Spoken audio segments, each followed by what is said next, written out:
밤마다 외울 말씀이 거기 쓰여져 있습니다. 1과부터 한번 리뷰를 해보겠다고 지난주에 말씀드렸는데 1과부터 한번 해보실까요? 1과 요한복음 15장 16절. 이거 제가 올해 우리 신천권사, 신천집사, 신천장로님들에게 숙제, 의무 숙제로 준 암송구절입니다. 이건 반드시 외워야 한다. 우리 성도님들도 마찬가지입니다. 이게 믿음의 길 1과의 암송구절이거든요. 한번 암송하시거나 아직 암송 못하신 분들은 보시고, 암송구절은 개역 개정 기준입니다. 세 번역은 좀 어렵습니다. 개역 개정으로 암송합니다. 함께 하십시다. 시작. 너희가 나를 택한 것이 아니요 내가 너희를 택하여 세웠나니 이는 너희로 가서 열매를 맺게 하고 또 너희 열매가 항상 있게 하여 내 이름으로 아버지께 무엇을 구하는지 다 받게 하려 함이라. 아멘. 이게 첫 번째 주의 암송 말씀이었습니다. 여러분, 오늘이 6번째거든요.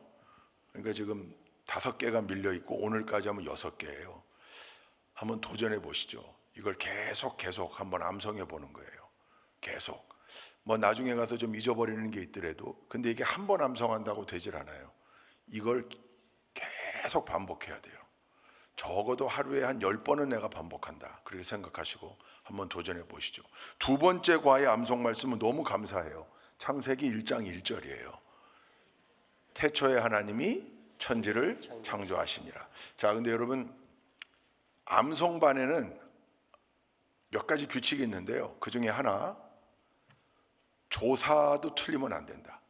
토시도 틀리면 안 된다. 아이, 목사님, 토시 하나 틀린다고 의미가 달라지진 않잖아요. 물론 의미가 달라지진 않아요. 그러나 암송의 원칙은 그대로 암송하는 거예요. 그대로. 그래야 암송이 돼요. 그게 무슨 뜻인지 내가 아는데 하심이라 하심이니라 이런 것까지, 그런 것까지 다 그냥 개역 개정으로 암송하기로 원칙을 정했으면 그대로 하는 거예요. 그러니까 여러분, 토시 하나 안 틀리게 계속 암송할 수 있는 방법은 오직 하나, 반복입니다. 반복. 계속 반복밖에 없어요.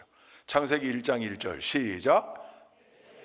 이 천지를 창조하시니라. 이것도 말이 씹히면 안 돼요. 그죠?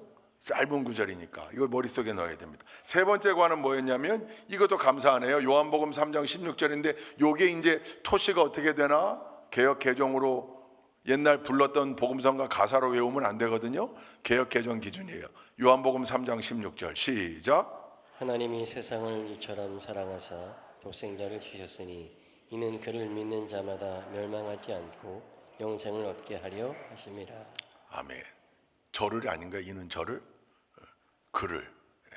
헷갈리는 부분들이 좀 있죠. 개역 개정으로 그냥 암송하세요. 그대로 다 합니다. 네 번째가 마태복음 16장 16절. 이것도 굉장히 유명한 말씀이에요. 시작. 시몬 베드로가 대답하여 이르되 주는 그리스도시요 살아계신 하나님의 아들이시니이다. 아멘. 아들이십니다. 이렇게 해도 전혀 뜻은 문제가 없지만 암송반에서는 땡이에요. 아들이십니다 그러면 안 돼요. 아들이시니다. 개역 개정의 그대로 그렇게 한번 외워보자는 거예요. 다섯 번째, 지난주께 로마서 5장 8절이었습니다. 이것도 69절 암송 말씀에 다 있는 건데 한번 외워볼까요? 시작. 우리가 아직 죄인 되었을 때에 그리스도께서 우리를 위하여 죽으시므로 하나님께서 우리에 대한 자기의 사랑을 확증하셨느니라. 아멘. 이것도 교리적으로 굉장히 중요한 말씀이 로마서 5장 8절입니다. 자, 그리고 오늘 외울 말씀은 야속하게도 2절이나 있네요. 요한복음 14장 16절과 17절입니다. 함께 읽어보십시다. 시작. 내가 아버지께 구하겠으니 그가 또 다른 보혜사를 너희에게 주사 영원토록 너희와 함께 있게 하리니 그는 진리의 영이라 세상은 능히 그를 받지 못하나니 이는 그를 보지도 못하고 알지도 못함이라. 그러나 너희는 그를 아나니 그는 너희와 함께 거하시며 또 너희 속에 계시겠습니다. 1과부터 2과 3과 4과 5과까지는 그래도 다 익숙한 말씀인데, 이게 6과 오늘이 이게 암송 말씀에서는 레위기 같은 존재네요. 그죠? 산을 넘어야 되는 2절인데 가능합니다. 반복하면 누구든지 할 수 있습니다. 여러분 계속 한번 반복해 보십시오. 근데 조금 욕심을 내서 이 믿음의 길에 있는 암송 말씀과 병행할 말씀이 있는데, 그게 우리 달력에 있는 말씀이에요. 작년에 1년 그대로 실어놨어요. 작년 거를 그대로 가져왔어요. 왜? 작년에 이거 암송 안 했거든요. 1월, 2월, 3월 말씀이 거기 달력에 있어요. 요거는 내비게이터 69절을 그대로 지금 넣어놓은 거예요. 이거 혹시 달력에 있는 말씀들 눈에 들어온 분들 계신가요? 1월 달이 뭐였죠? 이게 내비게이터 69절 혹시 암송해 보신 분 있나요? 학창 시절에도 있고 있으실 텐데 그 첫 번째 주제가 중심 되신 그리스도입니다. 중심 되신 그리스도. 한번 말씀 띄워봐 주시죠. 고린도후서 5장 17절. 중심 되신 그리스도. 한번 암송해 볼까요? 외우시는 분들은 외우시고 아닌 분들은 읽으면 됩니다. 시작. 그런즉 누구든지 그리스도 안에 있으면 새로운 피조물이라. 이전 것은 지나갔으니 보라 새 것이 되었도다. 자, 근데 요건 시작한 김에 원칙을 알려드릴게요. 달력에 있는 거니까 올해 몇 구절이에요? 12구절이에요.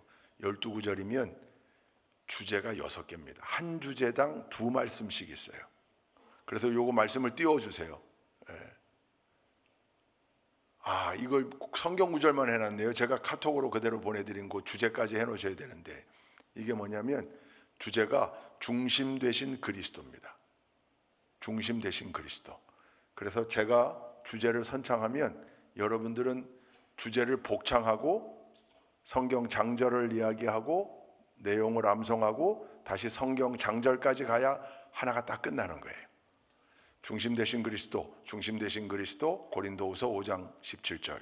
그런즉 누구든지 그리스도 안에 있으면 새로운 피조물이라. 이전 것은 지나갔으니 보라 새 것이 되었도다. 고린도후서 5장 17절. 여기까지 가야 딱 하나 끝이 나는 거예요. 여기 이제 내비게이터의 원칙이에요. 근데 그거를 그대로 한번 12구절을 적용해 보려고 하거든요. 중심 되신 그리스도의 두 번째 말씀이 2월 달에 있었어요. 갈라디아서 2장 20절. 이게 또 좀 길어요. 그런데 길어도 괜찮아요. 문맥 구조만 이해하면 외울 수 있어요. 띄워봐 주시죠. 지금 안 하셔도 돼요. 중심 되신 그리스도 안 하셔도 돼요. 어차피 늦었으니까. 됐나요? 네. 중심 되신 그리스도. 여기 성경 장절이 지금 잘못 들어가 있어요. 그냥 말씀만 띄워주세요. 갈라디아서 2장 20절 한번 해보십시다. 시작. 그리스도와 함께 십자가에 못 박혔나니 그런즉 이제는 내가 산 것이 아니요 오직 내 안에 그리스도께서 사시는 것이라. 이제 내가 육체 가운데 사는 것은 나를 사랑하사 나를 위하여 자기 자신을 버리신 하나님의 아들을 믿는 믿음 안에서 사는 것이라. 갈라디아서 2장 20절. 이렇게 중심 되신 그리스도의 2개 주제의 말씀이 있습니다. 요건 제가 4월에 가서 4개를 여러분께 한번 테스트해 볼 테니까 이것도 한번 여러분 외워두세요. 중심 되신 그리스도가 2개가 있고 두 번째 3월 달 이번 달 거는 그리스도께 순종입니다. 그리스도께 순종.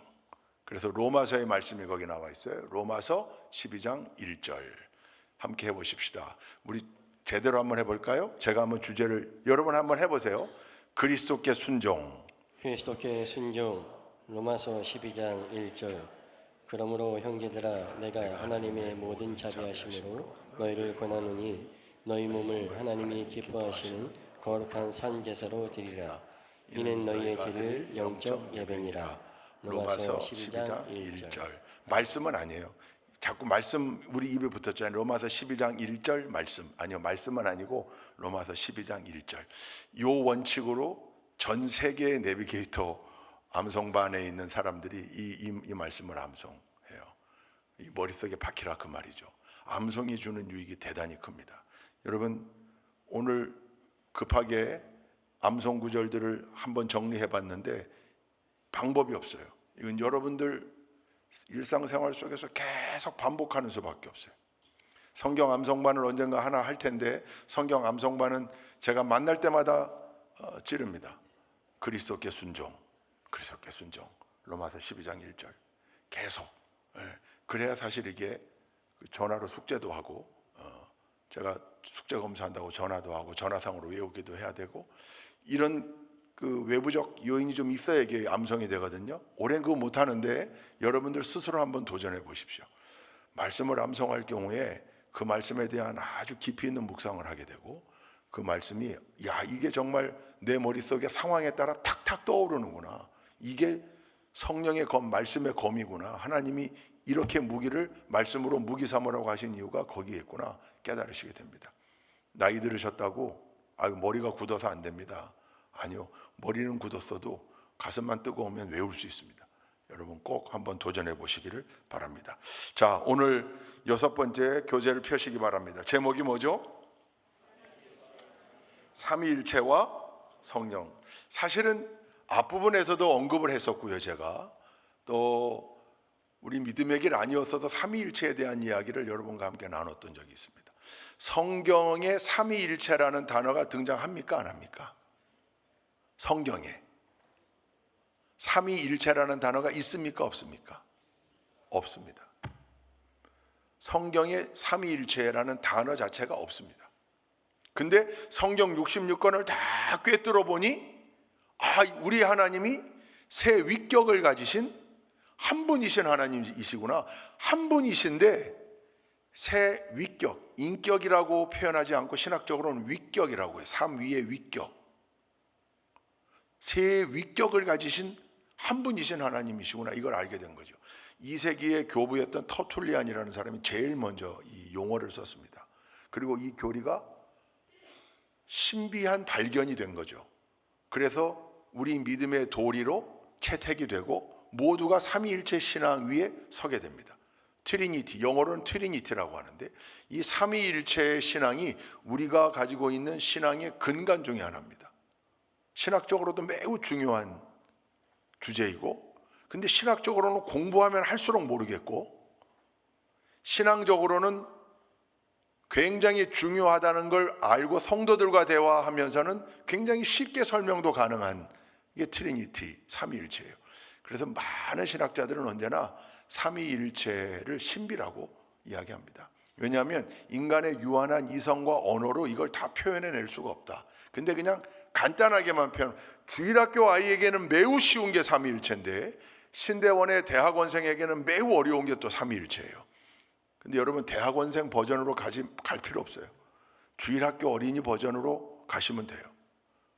세 위격이나 존재는 한 분, 근원적 본질은 한 분이시다. 본성은 한 분, 하나님 한 분이신데 세 위격을 가지고 계신다.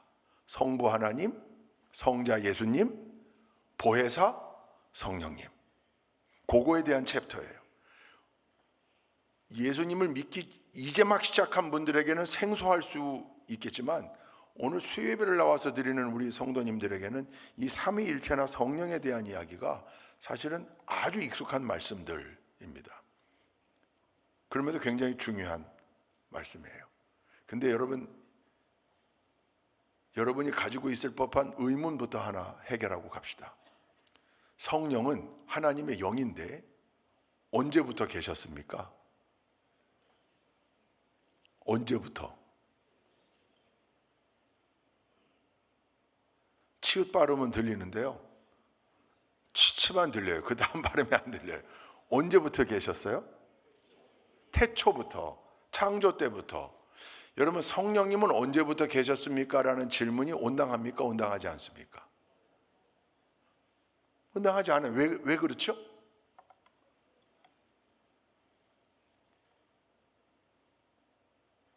그럼 예수님은 언제부터 계셨습니까? 예수님은 언제 우리에게 오셨습니까? 2000년 전에. 예수님은 언제부터 계셨습니까? 그렇죠. 우리에게 오신 건 2000년 전이지만 하나님이 계셨던, 그러니 시간으로 가늠할 수 없는 영원한 존재이신 하나님 자신이고 성령님도 마찬가지니 성경에 보면 창조 때부터 하나님의 영이 운행합니다. 창세기 1장 2절에 나와요. 하나님의 영이, 그게 성령이잖아요. 그렇죠? 구약 성경을 읽어보면 성령이 나옵니까? 안 나옵니까? 나옵니다. 하나님의 영이 나옵니다. 예언자에게 임합니다. 왕에게 임합니다. 근데 복음서에 보면 예수님께서 내가 가야 누가 올 수 있다? 성령이 올 수 있다. 사도행전 1장 8절에 성령이 너희에게 임하시면 내가 너희에게 보혜사 성령을 보내주겠다. 그러니 너희는 예루살렘을 떠나지 말고 거기 머물러 있으라. 그리고 성령이 너희에게 임하시면 너희가 권능을 받고 예루살렘과 온 유대와 사마리아와 땅끝까지 이르는 내 증인이 되리라.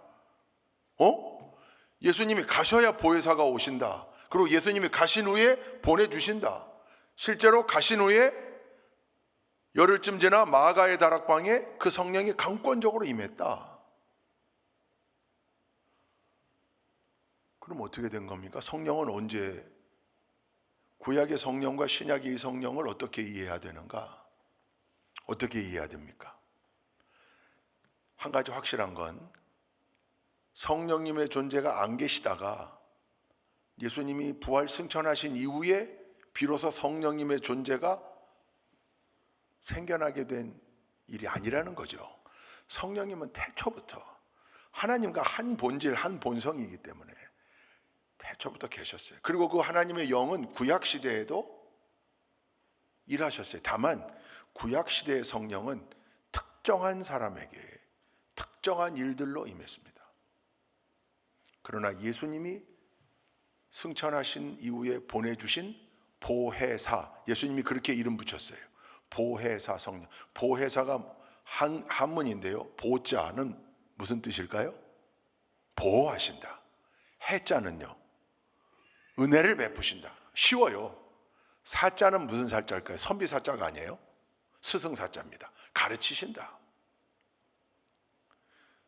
그러니까 우리를 지키시고 보호하시고 우리에게 은혜를 베푸시고 우리를 가르치며 인도하시는 그 성령님, 헬라어 표현으로는 파라클레토스 그랬습니다. 파라, 옆에서 외쳐주시는 분, 우리를 지키려고, 보호하려고, 은혜를 베푸시려고, 가르치려고 소리 질러 주시는 분, 그런 뜻이에요. 영어 성경에 보면 네 가지로 쓰여요. 헬퍼, 돕는 분, 카운셀러, 상담해 주시는 분, 컴포터, 위로해 주시는 분, 그리고 네 번째가 애드버킷이라고 쓰입니다. 이게 변호사거든요. 애드버킷, 대변자, 우리의 대변자가 되시는 분. 보혜사를 그렇게 영어로 해석했어요. 그러니까 신약에 예수님이 승천하시고 난 다음에 우리에게 보내주시겠다고 한 이 성령은 태초부터, 창조 때부터 계셨고 하나님의 영인데, 신약의 이 성령은 구약의 성령과 완전히 다른 역할을 하고 계십니다. 어떻게 해요? 모든 이들의 무엇과 관계된 일을, 구원과 관계된 복음 사역의 일을 성령으로 말미암지 않으면 예수를 그리스도라고 고백할 수 없고, 예수를 그리스도로 고백한 자들의 심령의 내주에 계시는 그 하나님이 성령님인 거예요. 그러니까 성령님은 존재적으로는 언제부터 계셨는가? 우문이에요. 태초부터 계신 하나님이에요. 그러나 구약 시대에는 그렇게 특정한 왕에게, 예언자에게 특별하게 임하셨던 성령님이 예수님 승천하신 다음에는 온 인류에게 보편적으로 임재하시고 함께 하시는, 그래서 하나님은 지금, 예수님은 성령님의 모습으로 우리와 함께 하고 계신다. 할렐루야. 여러분, 이걸 이해하면 사실 오늘 이 공간은 끝이에요. 왜냐하면 여기 나와 있는 모든 말씀들은 우리가 너무나 잘 아는 말씀들인데, 이 성령님의 사역에 대해서 분명하게 이해하면, 그러니 보혜사 성령님은 그야말로 선물이고, 그야말로 우리를 향한 축복의 선물이고, 그 성령님으로 말미암아 우리가 예수를 그리스도라고 고백할 수 있게 되었고, 그 성령님은 끊임없이 지금도 일하시면서 우리와 함께 하시고, 우리를 깨우치시고, 우리로 하여금 깨닫게 하시고, 결단하게 하시고, 돌이키게 하시고, 우리를 보호하시고, 지키시고, 말하게 하시고, 떠오르게 하시고, 밝히 해야 할 말을 하게 하시고. 제가 기도하면서 좋아하는 표현이에요. 하나님, 오늘 누구를 만납니다. 하나님, 그 교제 가운데 함께 하시고, 제가 해야 할 말이 있다면 밝히 떠오르게 하시고 할 수 있도록 인도하옵소서. 다만 닫아야 된다면 닫게 하옵소서. 그 성령님의 도우심이에요. 하나님 그렇게 일하시는 거니까. 여러분, 그러니 우리는 지금 성령 시대를 살고 있다고도 얘기하는데, 하나님을 함께하는 것만으로도 구약의 백성들은 죽을 수밖에 없었어요. 거룩하신 하나님과 함께할 수가 없었어요. 대면할 수가 없었어요.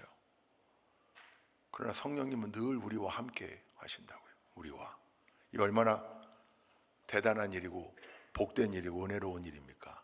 그 성령님과 함께 동행하는 우리 복된 믿음의 길이 될 수 있기를 주님의 이름으로 축원드립니다. 공과를 보면 이제 그걸 설명하고 있습니다. A. 삼위일체 하나님. 삼위일체란 무엇일까? 고린도 후서 13장 13절을 함께 읽습니다. 시작. 주 예수 그리스도의 은혜와 하나님의 사랑과 성령의 사귐이 여러분 모두와 함께하기를 빕니다. 어디서 많이 듣던 얘기 아닌가요? 뭐죠 이게? 이게 축도잖아요. 우리 주 예수 그리스도의 은혜와 하나님의 사랑과 성령님의 교통, 교제, 축복, 뭐 이걸 다 여긴 사귐이라고 세 번역에는 이렇게 번역을 해놓은 거예요. 성부, 성자, 성령의 이름으로 축도하는 거예요. 여러분 참고로 축도는요 기본적으로 언제나 일어나서 받습니다. 대부분. 제가 그냥 수요일에는 그냥 앉은 채로도 축도를 하기도 하지만 원칙적으로는 항상 일어나게 해요. 왜냐하면 성부, 성자, 성령의 이름으로 축복을 선포하는 거거든요. 그래서 영어 표현에 늘 입에 달고 있는 그 영어 예배 집례자의 어나운스가 있어요. Stand up please and receive benediction. 그럽니다. receive 받아라, benediction 축도를 받아라. 다들 일어나십시오. 축복을 받으십시오. 늘 일어나서 받아요. 왜? 성부, 성자, 성령의 이름으로 선포가 되는 거거든요. 매우 중요해요. 그러나 이제 상황이 안 될 땐 그냥 앉아서도 여러분 성부 하나님, 성령 하나님, 성자 예수님이 다 나와 있는 거죠. 이게 삼위 하나님의 축복이 임해야 된다, 임하기를 빈다, 그렇게 축복하는 거니까 사도 바울도 이미 서신을 쓸 때 이때 삼위일체라는 말은 나오지도 않을 때잖아요. 사도 바울이 편지 쓸 때는.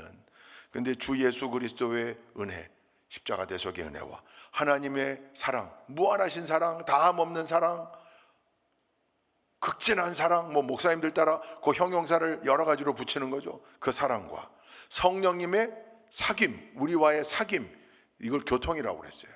그러다 보니까 뭐 내주 충만, 교통, 감화, 감동, 이게 다 요 단어 안에 포함된 거죠. 그래서 이제 더 축복하고자 하는 그 마음을 담아서 되게 앞에는 이걸 더 붙일 수가 없으니까 우리 주 예수 그리스도의 은혜와 하나님의 사랑과 성령님의 감화, 감동, 내주 충만, 교통, 위로, 축복 막 다 갖다가 하는 거죠. 하심이 함께 하시기를 축원합니다. 이게 삼위일체 하나님의 축복이에요. 사도 바울은 삼위일체를 몰랐습니다. 내용을 얘기한 적 없습니다. 근데 삼위의 하나님이, 삼위의 모습의 하나님이 있으시다는 걸 명확히 알고 이걸 강복했습니다. 그러니 성경 전체를 다 뚫어보니 하나님은 한 분이시지만 새 모습으로 나타나셨구나. 그걸 우리가 알 수 있게 된 거죠. 그 삼위일체입니다. 거기 밑에 보시면 기독교의 신관, 즉 하나님을 향한 관점은 창조주 하나님과 구세주로서의 예수님, 그리고 역사 속에서 인간들에게 무엇을 이루게 하시는 구원을, 성령님의 가장 밀접한 관계는 지금 성령 시대의 성령님은 우리로 하여금 구원받게 하시는, 그러니까 여러분 성령님이 제일 기뻐하는 사람, 죽어가는 영혼을 살려내는 사람, 전도하는 사람, 성령님 의지합니다. 복음 전하려고 합니다. 태신자들 전도되게 하옵소서. 함께 일하시는 분이 성령님이죠. 그 하나님의 영이신 성령이 한 분 하나님이신 것을 믿는 겁니다. 그 가로치기 한번 해보십시다. 이 세 분이 한 하나님 안에 계시며 한 하나님은 세 분으로 일하신다는 것을 우리는 삼위일체의 하나님이라고 합니다.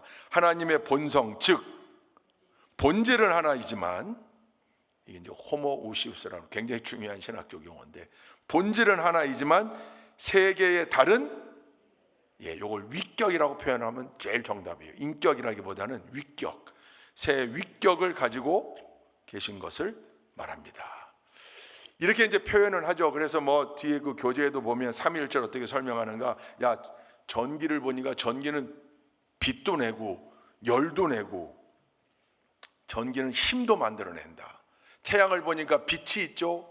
그 빛이 뜨겁게 열도 내죠. 그 안에 자외선도 있다. 뭐 이렇게 아버지인데 집에서는 아버지고 교회 가면 목사님이고 목사님으로 하려니까 뒤가 막히네.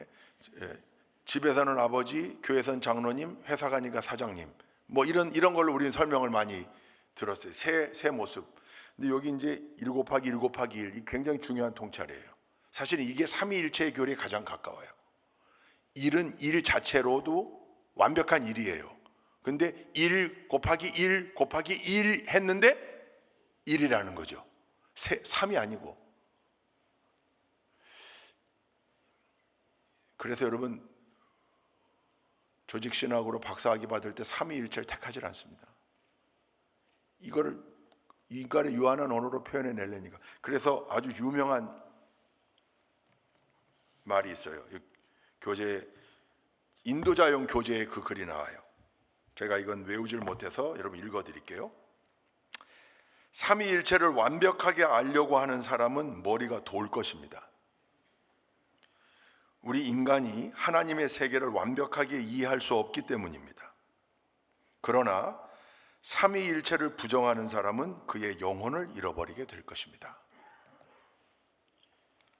우리는 이미 삼위일체를 인정하는 사람이에요. 그죠? 그리고 삼위일체가 신비라고 알고 있는 사람이에요. 이걸 여러분 인간의 유한한 이성과 언어로 더 깊이 이해하려고 발버둥 칠 필요 없습니다. 삼위일체의 신비 속에 제일 중요한 것, 나는 삼위일체 하나님을 내가 고백하고 있다는 것, 그 하나님을 찬양하고 있다는 것. 그래서 그 삼위일체의 하나님, 성부 하나님, 성자 예수님, 보혜사 성령님과 함께 살며 영생을 약속받은 하나님의 자녀로 인치심을 받았다는 것. 여러분 그것 자체가 감사의 제목이 되고 기쁨이 되기를 소원합니다. 삼위일체는 다 이해할 수는 없습니다. 전부 표현할 수는 없습니다. 그러나 성경에 나와 있는 대로 우리가 이해해보자면 이렇게 돼 있구나. 그래서 여러분 마태복음 28장 19절 절 마지막 절에 사명을 주면서 뭐라고 그랬냐면, 그러므로 너희는 가서 모든 민족을 제자로 삼아 아버지와 아들과 성령의 이름으로 세례를 주고. 여러분 이거 누가 한 말이에요? 마태복음이니까 누가 한 말이에요? 누가 한 말입니까? 예수님이 주신 명령이에요. 예수님, 당신이 내 이름으로 세례를 베풀라 그렇게 하지 않고 아버지와 아들과 성령의 이름으로, 삼위가 여기 나와요. 세례라는 게 뭡니까? 세례, 쉽게 말하면 생명책 기록 신고식이잖아요. 생명책에 그 이름이 기록된 거는 세례받을 때 이전이에요. 세례받기 이전에 뭐 했을 때? 영접했을 때. 영접하는 순간 하나님의 자녀로서 천국의 생명책에 이름이 기록된 거예요. 세례는 왜 해요? 그 생명책에 이름이 기록되었음을 온 공동체 앞에서 확인하는 예식이거든요, 교회 안에. 그러니까 세례는 우리의 구원과 밀접한 관계가 있는 거죠. 구원받은 사람으로서의 증표기도 합니다. 세례가 이렇게 중요해요. 그 세례를 누구의 이름으로 준다? 삼위 하나님의 이름으로 준다. 목사 이름으로 주지 않아요. 예수님 이름으로만도 주질 않아요. 성부, 성자, 성령의 이름으로 줍니다. 그게 삼위일체. 삼위일체라는 단어는 안 나오지만 이미 삼위 하나님이 얼마나 중요한가가 성경의 곳곳에 이렇게 기록되어 있다는 거죠. 3번에 보면 성경은 삼위의 각 인격들에 대해 각각 이해하려는 것보다 인격들을 찬송할 것을 촉구하고 있다. 에베소서 1장 3절부터 14절까지인데 좀 길어요. 근데 이걸 집에 가서 읽어보세요. 3절부터 6절까지는 성부 하나님을, 7절부터 12절까지는 성자 예수님을, 그리고 13절 14절은 보혜사 성령님을 설명하고 참여하는 거예요. 13절 14절만 오늘 공과가 성령이니까 한번 읽어보십시다. 시작. 여러분도 그리스도 안에서 진리의 말씀 곧 여러분을 구원하는 복음을 듣고서 그리스도를 믿었으므로 약속하신 성령의 날인을 받았습니다. 이 성령은 하나님의 소유인 우리가 완전히 구원받을 때까지 우리의 상속의 담보이시며 우리로 하여금 하나님의 영광을 찬미하게 하십니다. 성령은 우리에게 도장 찍어주신 분이요, 그리고 성령으로 인하여 우리가 삼위 하나님을 찬양할 수 있다. 그러니까 성령님은 늘 내 마음에서 작동하고 계신다. 왜냐하면 내주에 계신 분이기 때문에 그렇습니다. 그게 성령님이에요. 그 다음에 거기 보면 인격적인 하나님이신 성령, 그러니까 우리가 만나는 하나님은 성령 하나님이신 거죠. 우리와 늘 교제하고 나와 대화하고, 성령님, 우리가 주로 하나님, 이렇게 주님 이렇게 말하지만 그 속에 우리의 이야기를 들으시고 우리의 기도에 귀 기울이시며 우리와 함께 하시는, 우리에게 용기를 내게 하시는 그분이 성령님이라는 거예요. 그래서 인격적이라고 표현한 거예요. 거기 지금 세 가지로 우리 교재가 정리하고 있는데, 그리스도인은 성령을 거역해서는 안 된다. 마태복음 12장 말씀 함께 읽어보십시다. 31절 32절 시작.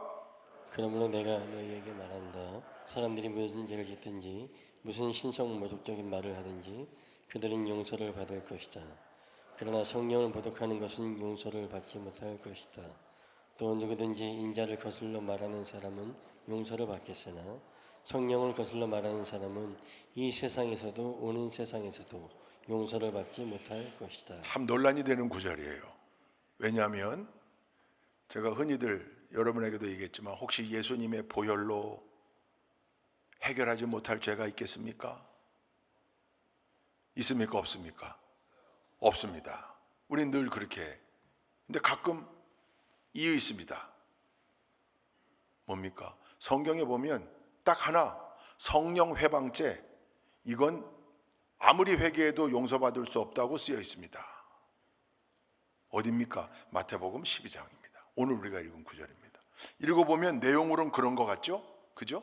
내가 너희에게 말한다. 사람들이 무슨 죄를 짓든지 심지어 신성 모독적인 말을 할지라도 용서받을 수 있는데 성령을 모독하는 건 용서받지 못할 것이다. 누구든지 인자를 거슬러, 나를 거슬러, 예수님의 말이죠. 거슬러 말하는 사람, 반대하는 사람, 모욕하는 사람 용서받을 수 있으나 성령을 거슬러 말하는 사람은 이 세상에서도 오는 세상에서도 용서받지 못할 거다. 여러분, 이 말씀을 어떻게 해석해야 될까요? 요걸 문자 그대로 해석하면, 예수님의 보혈로도 해결할 수 없는 죄가 하나 성립됩니다. 성령을 회방하는 죄. 그럼 우리에겐 소망이 없어집니다. 성령을 거스르지 않았습니까?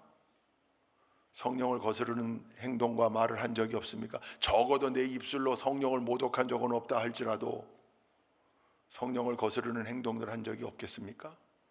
여러분, 이 말은 내주에 계시는 성령님, 즉 하나님의 영과 우리가 함께 할 때 우리가 늘 그 성령님 앞에 늘 엎드리고 굴복해야 하는 것을 아주 강조하신 예수님의 표현이라고 봐야 됩니다. 제가 군에 있을 때 사실은 탁 떠오르는 말이 있어요. 제가 농담을 했던 적이 있습니다. 군대에 와보니까 하나, 예수님 보혈로 해결할 수 없는 죄가 하나 보인다. 그게 뭡니까? 그게 괘씸죄라는 건데, 군대에선 높은 상관 지휘관에게 한번 눈에 나면 그 괘씸죄가 영원히 해결 못하는 경우가, 그 참 신기하죠. 물론 어느 조직사에서도 마찬가지입니다. 또 꼭 그런 건 아니에요. 근데 하여튼 이상하게 이 괘씸죄라는 거가 잘 안 없어지잖아요. 다른 건 용서가 되는데. 근데 그건 농담이었지만 사실은 자주 쓸 수 없는 농담이에요. 왜요? 진담으로 받아들이고 오해할까 봐. 해결하지 못할 죄가 있을까? 아니요. 근데 이걸 가지고 끝까지 성령을 회방하는 자들은, 그래서 그들은 늘 지옥불에, 그들에겐 구원이 없고 소망이 없고 그들은 심판의 대상이 된다. 아니요. 그렇게 되면 예수님의 십자가 대속의 죽음은 완전한 대속의 죽음이 될 수가 없습니다. 다만 여기서 강조하고 있는 건 오늘 여기 교재에 나와 있듯이 그리스도인이라면 성령을 거역하지 않기 위해 끊임없이 노력해야 한다. 성령을 거스르지 말아야 하고, 우리 내면에서 하나님의 말씀으로 우리 신앙 양심을 작동시키시며 우리에게 말씀하시는 성령님, 그걸 거슬러서는 안 된다. 하나님의 말씀 어기지 않도록 최선을 다해야 한다. 그 말입니다. 그러니 이건 우리 모두에게 해당되는 말이고 우리 모두를 긴장시키는 말씀인 거죠. 여러분, 성령님을 거스르지 않는 그리스도인, 너무나 당연한 표현이지만 우리 삶 속에서 늘 생각해야 될 일인 줄로 믿습니다. 두 번째, 그리스도인은 우리와 함께 하시는 그 성령을 슬프게 하지 말아야 한다. 그렇죠? 에베소서 4장 30절 함께 읽습니다. 시작. 성령을 슬프게 하지 마십시오. 여러분은 성령 안에서 구속의 날을 위하여 인치심을 받았습니다. 성령님이 우리를 구원의 도장 찍어주셨는데 자꾸 구원받은 백성답지 않게 행동하고 살아가는 것, 성령님을 슬프게 하는 거죠.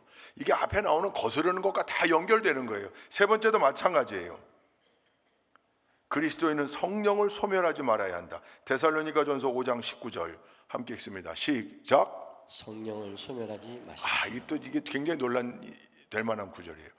우리가 성령을 소멸, 없앨 수 있습니까? 이 오해할 수 있어요. 번역이 이렇게 돼 있으니까 마치 우리가 성령을 소멸시킬 수 있는 존재인 것처럼 돼 있어요. 근데 정확하게 번역하면 이 영문 성경을 한번 띄워봐 주십시오. NIV, New International 버전, KJV, 저기 킹 제임스 버전, 옛날 성경, 그리고 NASB, 저게 New American Standard Bible이라고 제일 많이 인용되는 성경인데 저게 뭐라고 되어 있냐면 Do not put out the Spirit's fire 그랬습니다. NIV에는 옛날 성경에는 quench not the Spirit, quench 끄는 거예요. 불을 끄다. put out도 불을 끄다의 뜻이 있어요. 그러니까 성령의 불을 끄지 마십시오. 성령의 불은 늘 붙이고 다녀야 되는 거예요. 그러니까 성령을 소멸하지 마십시오. 그 말은 성령을 거스르지 마십시오. 성령을 슬프게 하지 마십시오. 그리고 불을 끈다는 게 무슨 뜻이에요? 제가 늘 얘기하잖아요.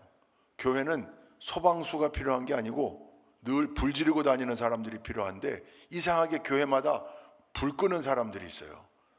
자기 불은 이미 꺼졌고 남의 불 끄는 사람들이 있습니다. 기도하려고 그러면 기도의 불 꺼뜨리는 사람이 있고 전도 한번 해보겠다고 그러면 전도 못하게 불 끄는 사람이 있고요. 이게 이거예요. 성령을 소멸한다고 번역했는데 성령께서 하시는 역사를 회방하는 거죠. 그러니까 1절, 1번, 2번, 3번 다 하나의 뜻이에요. 이게 무슨 뜻이냐면 인격적이신 성령님, 즉 늘 우리와 가까이 계시는 나와 깊은 관계 속에 함께 하시는 성령님이라는 걸 지금 가르치고 있는 겁니다. 성령님은 우리와 늘 함께하고 계십니다. 할렐루야. 그래서 늘 그 성령님과 대화를 주고받을 수 있다면 제일이겠죠.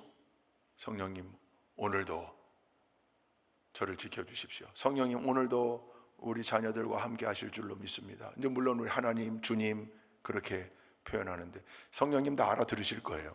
삼위일체 하나님이니까. 내 안에 계시는 성령님을 의식하며 사는 삶, 그게 성령을 거스르지 않고 회방하지 않고 모독하지 않고 불 끄지 않는 삶이라는 겁니다. 성령님은 가까이 계신다. 저 하늘에 멀리 계신 분이 아니라 주님께서 보내주셔서 지금 내 안에 내주에 계신다. 할렐루야. 그 성령님과 늘 동행하며 사는 우리 모두가 되기를 주님의 이름으로 축원드립니다. 마지막 C에 보면 성령의 오심과 명칭, 거기 앞에 보면 정답 여러분 알고 계세요? 1번이 뭐예요? 루아흐. 예, 이건 몰라도 돼요. 제가 좋아하는 히브리어인데 루아흐, 이게 생기라는 뜻인데요. 생기. 하나님이 처음 아담에게 생기를 불어넣었던 그게 루아흐예요. 제가 나중에 선교재단을 하나 만들게 되면 루아흐 선교회, 발음이 조금 어렵긴 한데 루아흐 선교회 그렇게 하고 싶다고 오래전부터 생각했어요. 그러니까 우리가 손이 닿으면 늘 생기가, 죽어갔던 사람도 막 생기가, 낙심하던 사람도 막 생기가 나타나는 거. 그게 루아흐가 사실은 성령을 뜻하는 단어 가운데 하나예요. 두 번째는 바람이라고만 번역되는 헬라어 푸뉴마, 그렇습니다. 푸뉴마. 답을 다 달아오셨네요. 한 글자는 뭐예요? 영이에요. 영. 예, 이게 아마 믿음의 길 이수하셨던 분들이 기억나는 것 같아요. 두 번째는요, 영이라는 말과 함께 하나님을 가리키는 말, 성신, 성령. 한때 성신이라고 해야 한다고 해서 성령이 오셨네, 이걸 성신이 오셨네 이렇게 바꿔 부르기도 했어요. 한때 성신이든 성령이든 사실은 관계없죠. 예. 그런데 특별히 예수님께서는 성령을 뭐라고 부르셨다? 보혜사라고 부르셨다. 자, 요한복음 14장 16절 한번 읽어보십시다. 시작. 구하겠다. 그리하면 아버지께서 다른 보혜사를 너희에게 보내셔서 영원히 너희와 함께 계시게 하실 것이다. 영원히 너희와 함께 계시게 하실 것이다. 아버지께서 다른 보혜사를 너희에게 보내셔서, 주님께서는 그걸 보호하고 은혜 베푸시고 가르치시는 선생님, 스승 같은 존재라고 얘기했다고 그랬습니다. 자, 그 뒤에 마지막에 보면 성령님은 어떤 기능을 감당하기 위해 오셨는가?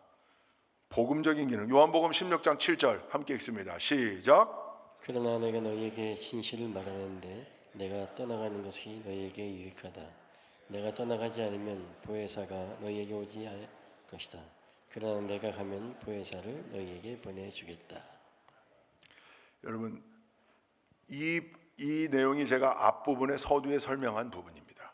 성령님은 오래전부터 계셨지만 예수님께서 특별히 보내시겠다고 했던 그 보혜사 성령님은 언제나 우리로 하여금 예수를 통하여 하나님의 자녀가 되게 하는 기능을 감당케 하기 위하여 우리에게 보내시는, 또한 뿐만 아니라 15장 26절 요한복음 함께 읽습니다. 시작.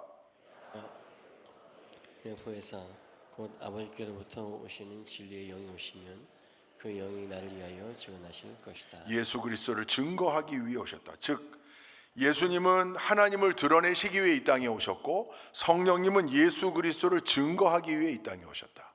그래서 성령을 진리의 영이라고도 한다. 여러분 기억하시기 바랍니다. 마지막에 예수 그리스도를 영화롭게 하기 위해서 오셨다. 16장 14절입니다. 요한복음 시작. 또 그는 나를 영광되게 하실 것이다. 그가 나의 것을 받아서 너희에게 알려주실 것이기 때문이다. 그는 나를 영광되게 하실 것이다. 성령님이 예수 그리스도를 영화롭게 하실 것이다. 그가 나의 것을 받아서 너희에게 알려주실 것이기 때문이다. 성령님으로 인하여 우리가 지금 예수님을 말씀을 통해 계속 이해하고 있습니다. 하나님께서 우리에게 주시는 말씀을 우리가 선포되는 말씀으로 받고 하나님의 말씀과 뜻을 이해하고 있습니다. 성령의 도우심이라는 겁니다. 이제 다음 챕터에 가서 성령이 하시는 일을 더 구체적으로 우리가 공부하게 될 텐데, 오늘 말씀의 핵심은 삼위일체, 우리가 너무나 잘 알고 있는, 그러나 너무나 어렵기도 한, 그럼에도 불구하고 아주 간단하고 단순하게 성부, 성자, 성령 하나님, 그 가운데 성령님이 얼마나 중요한 존재인가, 그걸 오늘 말씀을 통해 알게 되었고, 이 성령님은 지금 이 시대에 우리에게 복음적 기능을 감당하고 계신다. 그리고 모든 인류에게 이 성령님은 관심을 갖고 그 모든 인류가 하나님의 자녀가 되는 그날까지 우리를 사용하셔서 그들을 구원하시기 위해 지금도 일하고 계신다. 성령님은 지금도 내 안에 내주에 계시고 내 안에서 일하고 계십니다. 할렐루야. 오늘 그 교재 앞에 여는 말씀에 보면 그 간증이 하나 나와요. 박장원 목사님이 쓰신 목숨을 걸고, 이 박장원 목사님이 그 인천 방주교회 그 박보영 목사님의 아버지 되시는 목사님이에요.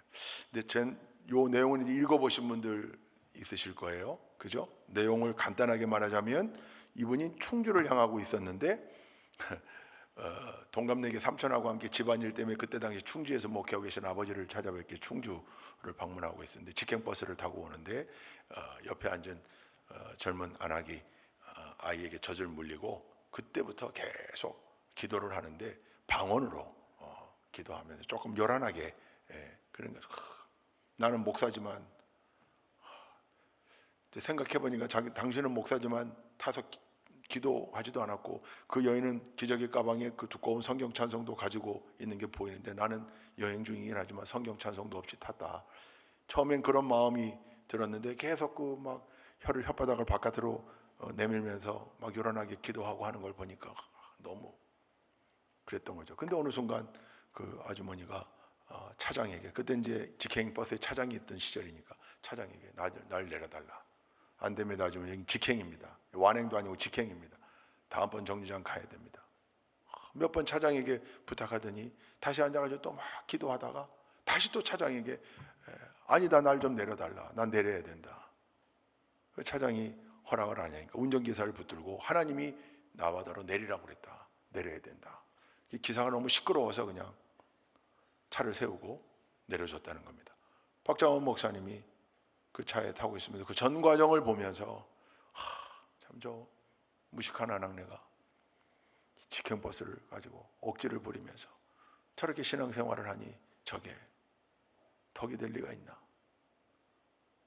그리고 출발한 지 1분 만에 그 차가 뒤집혀서 사고가 나고 2달간 병원에 입원을 있었다는 간증이에요. 간증의 내용이 뭐냐? 아니 하나님, 빈정이 상한 거죠, 목사로서. 아니 그 안악에게 빨리 내려라, 사고 날 거다, 그렇게 알려주실 것 같으면 나는 왜? 내가 목사인데. 여러분 어떻게 생각하십니까? 이 일화에 대해서. 저는 이제 비슷한 일들을 어릴 때 좀 겪었어요. 근데 이런 간증을 하기가 대단히 두려워요. 잘 안 해요. 신학을 공부한 이후로 이런 간증을 잘 안 해요. 왜냐하면 자칫 잘못하면, 저는 적어도 안 해요. 다른 사람들이 그런 간증을 할 때 비난하지 않아요. 다 아멘해요. 근데 자칫 잘못하면 그 순간 간증에 등장하는 모든 사람들이 나를 위한 소품이 된 것 같은 잘못된 느낌을 가질 수가 있어요. 그 여인에게 말씀했던 음성이 성령님의 음성이었겠죠.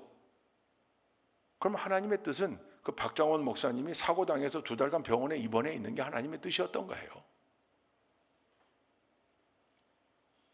만약 하나님은 오직 그 여인만 그 재난 가운데 구원하기 위하여, 본인은 그렇게 생각할 수 있을 것 같아요. 그러나 신학적으로 이걸 열어놓고 보면, 아니 하나님, 때때로 하나님은 당신의 일꾼들을 위험에서 건지기도 하시고 보호하기도 하시고 지키시기도 하시죠. 그때 사고를 당한 사람들은 그럼 하나님께서 다 내치신 사람들인가? 이렇게 이분법적으로 해석하면 안 돼요. 그 사람들의 삶은 거기까지인 게 하나님의 뜻. 다만 이걸 인간적인 이성으로 삼위일체와 비슷해요. 이걸 말로 표현하려니까 자꾸 어폐가 생겨요. 왜? 이분들은 그럼 뭔가? 그래서 간증을 들을 땐 그 사건에 집중하는 거예요. 하나님이 내게 그때 그 음성을 들려주셨다. 아, 하나님의 뜻이 거기에 있었구나. 아멘. 할렐루야. 그러면 되지. 나머지 모든 사람은 하나님께서 벌을 주신 건가?